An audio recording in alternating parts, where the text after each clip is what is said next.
My professor said attendance didn't matter. Until the final exam. I'm 21 male, and in one of my college classes the professor made something very clear on the first day: attendance wasn't mandatory. He literally said, "You're adults.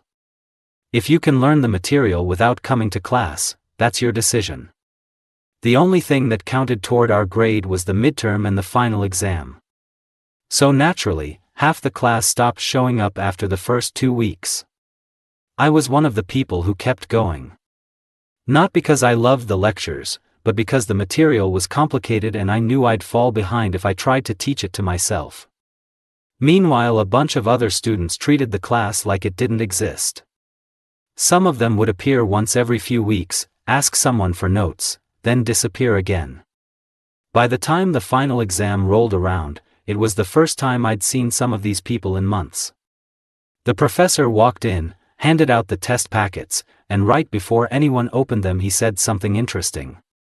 He said, "Just a reminder, attendance wasn't mandatory. But participation was." Everyone looked confused. Then he explained that during lectures throughout the semester he'd casually mentioned which topics would definitely appear on the final exam. Not in the slides, not in the syllabus, just things he said out loud during class discussions. If you were there, you heard them. If you weren't, you probably didn't. When I opened the test, I immediately recognized most of the questions. Not because they were easy, but because I remembered him talking about those exact scenarios during class. Around me, it was a completely different reaction. People were flipping through pages with that quiet panic you see during exams when someone realizes they're in trouble. One guy even raised his hand and asked if there had been a study guide. The professor just smiled and said, "Yes.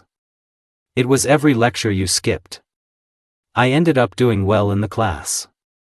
A lot of the people who treated attendance like it didn't matter, didn't do so well. And the weird part is the professor technically kept his promise the entire time. Attendance really wasn't mandatory. He just never said it wouldn't matter.